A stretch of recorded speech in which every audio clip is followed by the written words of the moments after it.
नमस्कार, मैं हूं संजय राजन, लेकर आया हूं आपका विशेष कार्यक्रम मुद्दे की बात राजन के साथ। स्वागत है आपका एपेक्स न्यूज इंडिया के इस विशेष कार्यक्रम में। अपने इस कार्यक्रम में हर दिन की तरह आज भी हम देश दुनिया के चुनिंदा 3-4 बड़े मुद्दों को लेकर आए हैं, जिन पर आपसे विस्तार से बातें करूंगा। आज दुनिया से जो मुद्दा हमने चुना है उसमें महिलाओं पर जारी तालिबानी उत्पीड़न का है।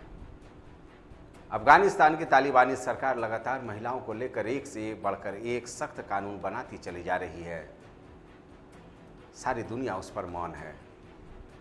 आज सारी दुनिया में महिला सशक्तिकरण की बातें की जा रही हैं, लेकिन तालिबानी सरकार महिलाओं को घर के चारदीवारी में कैद करना चाहती है। इसके बाद हम चलेंगे अपने देश में। पता नहीं किसकी नज़र लग गई अपने देश के अमन चैन को। एक के बाद एक ऐसे मामले आ रहे हैं जो देश को अस्थिर करती जा रही है। जुम्मे की नमाज पर बवाल अभी थमा नहीं कि सेना में भर्ती को लेकर आए नए प्लान ने पूरे देश में आग लगा दी है। देश झुलस रहा है इस नए प्लान अग्निपथ की आग में। युवा आक्रोशित हैं, जगह जगह हिंसक प्रदर्शन हो रहे हैं, रेलगाड़ियां तक फूंकी जा रही हैं। और तीसरा अहम मुद्दा हम ले रहे हैं वो ये कि बेशक बेरोजगारी को लेकर देश में हर तरफ हाहाकार मचा हुआ है, हंगामा बरपा हुआ है, लेकिन केंद्रीय सांख्यिकी मंत्रालय का डाटा इस बात का दावा कर रहा है कि देश में बेरोजगारी दर में कमी आई है। तो चलिए शुरू करते हैं आज का अपना विशेष कार्यक्रम मुद्दे की बात राजन के साथ।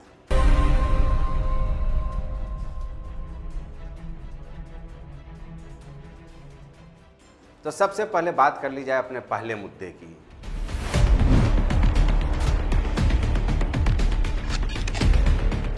अफगानिस्तान में लंबे संघर्ष के बाद तालिबानी सरकार कायम हुई। तालिबानियों की पहचान एक कट्टर कबीलाइयों के रूप में होती रही है। पहले भी तालिबानियों को उनके तुगलकी फरमान के लिए जाना जाता रहा है। छोटी सी छोटी गलतियों को लेकर नृशंस मौत का फरमान और तमाम ऐसे फरमान रहे हैं जो वाकई शर्मनाक रहे हैं। महिलाओं के साथ जमकर बदसलूकी, उत्पीड़न आदि तालिबानियों की पहचान बन चुकी है।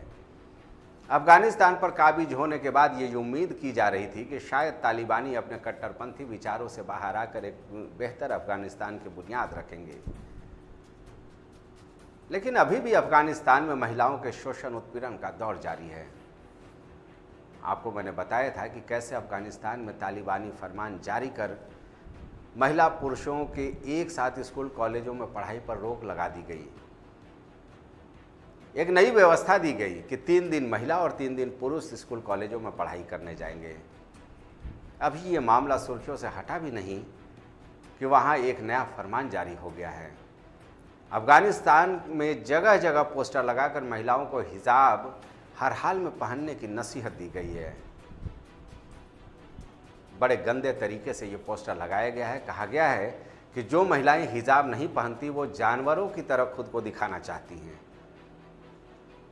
महिलाओं को तंग और छोटे कपड़े पहनने से भी साफ तौर पर मनाही की गई है। दरअसल तालिबानी सरकार शरीयत के हिसाब से अफगानिस्तान में शासन कर रही है।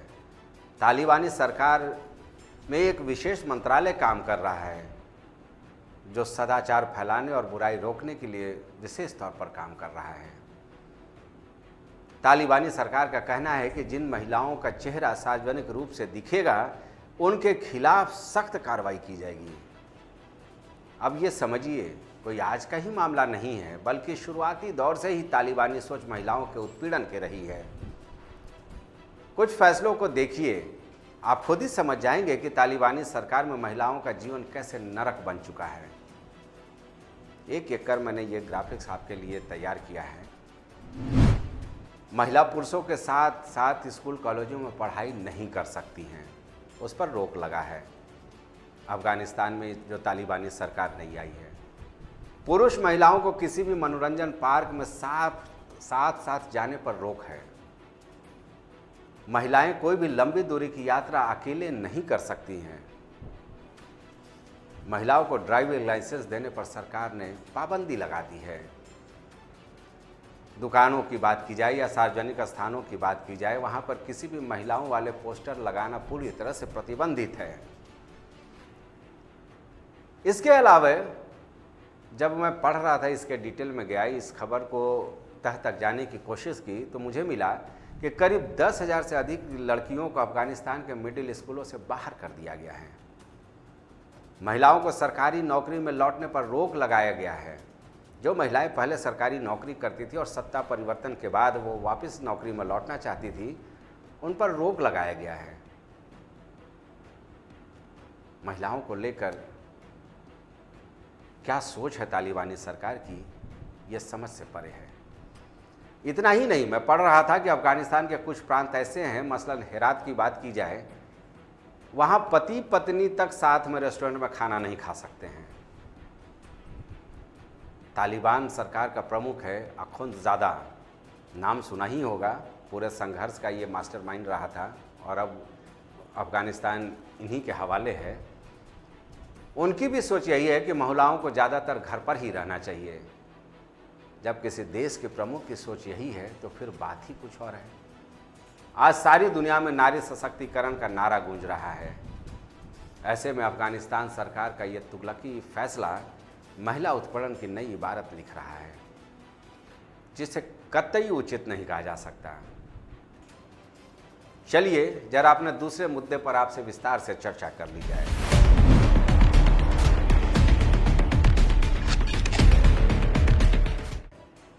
जैसा कि मैंने पहले ही बताया था कि देश आज लगातार एक के बाद एक नई चुनौतियों का सामना कर रहा है। एक अजीब सा माहौल देखने को मिल रहा है। चारों तरफ एक अराजकता के हालात हैं। हर तरफ अफरा तफरी मचा हुआ है। एक के बाद एक ऐसे मुद्दे सामने आ रहे हैं जो देश को लगातार अस्थिर कर रहा है। पिछले 3-4 महीने में ऐसे विवाद सामने आ रहे हैं जो वाकई देश के लिए हितकारी नहीं कहा जा सकता है, और पिछले कई एपिसोड में मैंने इस पर आपसे चर्चा भी की है। पहले हिजाब खिताब का विवाद आया, पहले हिजाब और खिजाब का मुद्दा आया, फिर आया रामनवमी के दौरान कई प्रांतों में दंगा फसाद का, अजान बनाम हनुमान चालीसा का मुद्दा। उसके बाद आपने देखा कि कैसे पैगंबर मोहम्मद साहब पर विवादित बयान का मामला आया और उसकी खिलाफत में देश के कई प्रांतों में जमकर दंगा फसाद हुआ। और अब अग्निपथ, एक ऐसी योजना जिसने पूरे देश को अग्नि में झुलसा के रख दिया है। अग्निपथ मूलतः सेना में भर्ती का केंद्र सरकार का नया प्लान है। ये तो आप जानते ही होंगे, क्योंकि जिस तरह से ये मुद्दा अभी सुर्खियों में है, हमें लगता नहीं है कि कोई ऐसा व्यक्ति हो जो इस मुद्दे से वाकिफ ना हो। अग्निपथ, जिसमें युवाओं को 4 साल के लिए सेना में भर्ती किए जाने का प्लान है, योजना को बड़े जोर शोर से लागू करने के लिए खुद रक्षा मंत्री राजनाथ सिंह तीनों सेनाओं के प्रमुखों के साथ साझा प्रेस कॉन्फ्रेंस किया। उम्मीद तो ये रही होगी कि 2 साल से बंद सेना में भर्ती प्रक्रिया के फिर शुरू होने के ऐलान करने से युवाओं में जोश और उत्साह का माहौल होगा, लेकिन हुआ परिणाम उससे उलट। युवाओं में इस शॉर्ट टर्म रिक्रूटमेंट को लेकर हर तरफ आक्रोश का माहौल बन गया। पूरे देश में मानो इस नए ऐलान ने आग लगा दी। यूपी, बिहार से लेकर हिमाचल, हरियाणा, पंजाब समेत करीब 1 दर्जन उत्तर भारत के राज्यों में हर तरफ हिंसक प्रदर्शन ने देश को एक अजीब से हालात में लाकर खड़ा कर दिया। आपने देखी होगी वो तस्वीरें जिसमें धू धू कर ट्रेन, रेलगाड़ियां चल रही हैं। जगह जगह प्रदर्शन का दौर जारी है। कहीं हिंसा हो रही है, कहीं पथराव हो रहा है। युवा सड़कों पर हैं। युवाओं को कहीं पुलिस लाठीचार्ज के जरिए तितर बितर करने की कोशिश कर रही है। कई जगह पर युवाओं ने आत्मदाह करने की प्रयास किए। पता नहीं आखिर देश के अमन चैन को किसकी नज़र लग गई है। मोदी सरकार की इस नए भर्ती स्कीम को लेकर अमूमन सारे विपक्षी दलों ने आलोचना की, और इस आलोचना का परिणाम यह हुआ कि युवाओं में गुस्सा सातवें आसमान पर पहुंच गया। युवाओं में नाराजगी इस बात को लेकर है कि 2 साल से सेना में भर्ती प्रक्रिया बंद है, और जब शुरू की गई तो महज 4 साल की नौकरी की बातें कही जा रही हैं। सेना में जाने की मनसा पाले भर्ती के इंतजार में बैठे युवाओं का कहना है कि सरकार सेना भर्ती के अग्निपथ योजना के जरिए केवल लॉलीपॉप दे रही है। 4 साल के बाद नौकरी की गारंटी के लिए सरकार के पास कोई प्लान नहीं है। हालांकि इस योजना में इस बात की व्यवस्था है कि 25% बेहतर कैंडिडेटों को सेना में समायोजित किया जाएगा। बाद में आंदोलन को देखते हुए गृह मंत्री अमित शाह ने यह ऐलान किया कि जो शेष प्रशिक्षित युवाओं को पारामिलिट्री फोर्सेस की नियुक्ति में तवज्जो दी जाएगी। कुछ राज्यों में जहां बीजेपी शासित राज्य हैं, वहां के मुख्यमंत्रियों ने भी ये भरोसा दिया कि वहां के पुलिस भर्ती में यहाँ जो प्रशिक्षित फौजी होंगे उनको विशेष तवज्जो दी जाएगी। भरोसा के जरिए मामले को शांत करने की कवायद चल रही है, लेकिन युवाओं को ये प्लान बिल्कुल पसंद नहीं आ रहा है। आंदोलन का दायरा बढ़ता ही जा रहा है। पिछले करीब 48 घंटों से लगातार कई राज्यों में हालात बेकाबू हैं। अब जरा समझिए कि आखिर सेना में भर्ती को लेकर युवाओं का एक बड़ा तबका क्यों उम्मीद भरी दृष्टि से देखता है। जाहिर सी बात है, पिछले 2 साल से सेना में कोई भर्ती नहीं की गई। इसको लेकर आपने देखा होगा कि किस तरह से सियासी मंच से तमाम विपक्षी दलों ने यह सवाल खड़े किए। हर साल करीब औसतन तीनों सेनाओं की बात कर ली जाए, जल सेना, स्थल सेना और वायु सेना, इन तीनों में 60,000 भर्तियां हर साल होती थी, यानी 60,000 युवाओं को रोजगार मिलता था। हर एक साल करीब इतने ही जवान फौज से रिटायर होते हैं। जाहिर सी बात है, उनको रिप्लेस किया जाता था। सरकार चाहती है युवा अनुभवी फौजियों की बराबर अनुपात अब फौज में देखने को मिले, और ये जो अग्निपथ जो योजना लाई गई है अगले 10 साल में इस लक्ष्य को प्राप्त करने के लिए एक अहम कड़ी के रूप में है। यानी सरकार चाहती है कि अगले 10 साल में सेना में औसतन उम्र 32 साल से घटकर 24 से 26 साल किया जाए, यानी युवाओं की भागीदारी ज़्यादा हो फौज में। इस अग्निपथ योजना के जरिए सरकार का यही प्लान है कि अग्निपथ के जरिए सेना में आने वाले अग्निवीरों की संख्या 10 साल के बाद कुल फौजियों की लगभग आधी, यानी अनुभवी और युवा फौजियों की संख्या का अनुपात बराबर हो जाए। इसके अलावा मैंने जो पढ़ा उसमें इस बात का भी जिक्र है कि मौजूदा वित्तीय साल का रक्षा बजट करीब 5.25 लाख करोड़ का है, जिसमें 1.19 लाख करोड़ रुपए सेवानिवृत्त फौजियों के बजट पर खर्च हो जाता है पेंशन देने के लिए। करीब इतनी ही राशि सैलरी पर खर्च होना तय है, यानी शेष बचे करीब 2.25 लाख करोड़ में ही सेना की बाकी ज़रूरतों को पूरी करनी होती है, जिसमें हथियार से लेकर तकनीक सब कुछ शामिल है। अब विशेषज्ञों का मानना है, जो अलग अलग जगह पर मैं पढ़ रहा था या खबरिया चैनलों में देख रहा था, तो उसमें विशेषज्ञों का ये मानना है कि अग्निवीरों के जरिए पेंशन और सैलरी पर खर्च होने वाली एक बड़ी राशि सरकार बचाने की कवायद में लगी है। बहरहाल दलीलें चाहे जो दी जाएं, लेकिन एक बात बिल्कुल तय है कि फिलहाल आंदोलन करने वाले युवाओं को ये दलीलें पल्ले नहीं पड़ रही हैं। हर तरफ आंदोलन चरम पर है। युवाओं को समझाने की भरपूर कोशिश रक्षा मंत्रालय के जरिए सरकार के स्तर पर किया जा रहा है। 2 दिन के भीतर भर्ती प्रक्रिया शुरू करने की तैयारी भी चल रही है। आंदोलन के बीच युवाओं को शांत करने के लिए, समझाने के लिए सरकार ने एक रियायत भी दी। आयु सीमा 21 से बढ़ाकर 23 साल की जा चुकी है, लेकिन इसका कोई फर्क होता नज़र नहीं आ रहा है। अभी देश चल रहा है, आगे क्या होता है आप भी देखिए, हम भी देखते हैं। फिलहाल देश का भविष्य कहे जाने वाले यूथ विंग आक्रोशित है। इसका सरकार क्या हल निकालती है, या कुछ दिनों के आंदोलन के बाद मामला स्वतः शांत हो जाएगा, ये देखने वाली बात होगी।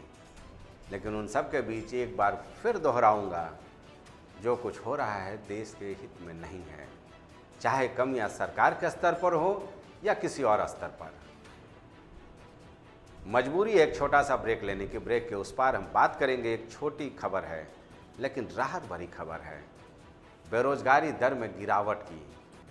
बेरोजगारों की संख्या लगातार बढ़ती जा रही हो, लेकिन सरकारी आंकड़ों में पिछले साल की तुलना में बेरोजगारी दर लगातार कम हो रही है। दरअसल ये खबर छोटी है लेकिन थोड़ी राहत देने वाली है। हाल ही में केंद्रीय सांख्यिकी मंत्रालय ने बेरोजगारी को लेकर अपना आकलन जारी किया है। इस रिपोर्ट को देखें तो समझ में आएगा। 2017-18 में बेरोजगारी दर 6.1% अपने चरम पर थी। 2018-19 में बेरोजगारी दर 5.8% पर आ गई। 2019-20 में इसमें और गिरावट दर्ज की गई और 4.8%। और 2020-21 का जो आंकड़ा जारी हुआ है उसमें बेरोजगारी दर 4.2% रह गई है। यानी बेरोजगारी दर में काफ़ी गिरावट एक शुभ संकेत है। एक आंकड़ा और आया है, man power group employment outlook का भी एक सर्वे आया है, जिसमें इस बात का दावा किया गया है कि भारतीय कंपनियां जुलाई से सितंबर के बीच जबरदस्त हायरिंग करने की तैयारी में हैं। इस रिपोर्ट की मानें तो जुलाई से सितंबर के बीच रोजगार के मामले में पिछले 8 साल का रिकॉर्ड टूटने वाला है। इतने लोगों को रोजगार मिलेगा जो 2014 से अब तक किसी वर्ष हासिल नहीं हुआ है, यानी एक नया कीर्तिमान स्थापित होगा। सर्वे कहता है कि आर्थिक गतिविधियां बढ़ने से सितंबर महीने में 63% कंपनियों को अतिरिक्त मैन पावर की ज़रूरत होगी, जिससे कंपनियां तेज़ी से भर्ती करेंगी और जो नए टैलेंट हैं उनको मौका मिलेगा। हालांकि इस बात की भी आशंका जाहिर की गई है कि कुछ कंपनियां ऐसी भी होंगी जो एक तय आयु वर्ग के लोगों की छटनी भी करेगी। बहरहाल कोरोना काल में बेरोजगार हुए हाईली क्वालिफाइड यूथ विंग के लिए ये एक शुभ संकेत कहा जा सकता है। इस रिपोर्ट का जिक्र मैं सिर्फ इसलिए कर रहा हूँ क्योंकि इस सर्वे को हल्के में नहीं लिया जा सकता। सर्वे करने में करीब 3000 कंपनियों को शामिल कर एक रिपोर्ट तैयार की गई है। ऐसे में इस रिपोर्ट पर विश्वास किया जा सकता है। अब देखिए, अलग अलग व्यवसायिक क्षेत्र से जुड़े सबसे ज़्यादा रोजगार के अवसर कहाँ कहाँ मिलने वाले हैं। इस ग्राफिक्स को देखिए, आपको भी समझ में आ जाएगा। सबसे ज़्यादा 72% जो रोजगार के मौके मिलेंगे वो आईटी सेक्टर में मिलेंगे, टेक्नोलॉजी के सेक्टर में मिलेंगे। 60% बैंकिंग फाइनेंस से रिलेटेड होंगे। 60% जो अवसर आपको मिलेंगे रोजगार के वो बीमा और रियल एस्टेट कारोबार में मिलेंगे। रेस्टोरेंट और होटल कोरोना काल के बाद लगातार इनका दायरा बढ़ रहा है और लोग एक बार फिर रेस्टोरेंट और होटलों में आवागमन शुरू कर दिए हैं, तो यहाँ भी रोजगार के अवसर मिलेंगे। 48% यहाँ पे रोजगार के अवसर इस रिपोर्ट में बताया गया है। मैन्युफैक्चरिंग सेक्टर में 48%, यानी सबसे ज़्यादा आईटी के क्षेत्र में रोजगार के अवसर अपने देश में साफ तौर पर दिखाई पड़ रहा है। बैंकिंग, फाइनेंस, बीमा के अलावा रियल एस्टेट में भी ठीक ठाक रोजगार के अवसरों की बात रिपोर्ट कह रही है। कोरोना काल के बाद बंद पड़े होटल व्यवसाय में भी तेजी आ रही है, जिससे रोजगार के नए नए अवसर दिखने लगे हैं। बहरहाल बेहतर होगा और उम्मीद भी यही होगी कि ज़्यादा से ज़्यादा युवाओं को रोजगार मिले। देश में तरक्की की बातें की जा रही हैं, कई क्षेत्रों में एक से बढ़कर एक बदलाव हो रहा है, लेकिन रोजगार के बगैर सारी कवायद धरी की धरी रह जाती है, मेरा ऐसा मानना है। मोदी सरकार की कोशिश भी यही है कि सरकारी नौकरियों से अलग हटकर निजी क्षेत्र या स्वरोजगार के जरिए यूथ विंग को बेहतर रोजगार का अवसर मिल सके। चलिए, ये तो रिपोर्ट है जो राहत भरी खबर ला रहा है। जमीनी स्तर पर भी ऐसा ही हो तो बेहतर होगा। तो ये था आज का हमारा खास कार्यक्रम मुद्दे की बात राजन के साथ। उम्मीद है आपको हमारा ये कार्यक्रम पसंद आया होगा। आप हमारी इस कोशिश पर अपना फीडबैक जरूर दीजिएगा। फिलहाल मुझे दीजिए इजाज़त, फिर मिलूंगा कुछ और ज्वलंत देश दुनिया के मुद्दों के साथ। तब तक के लिए नमस्कार।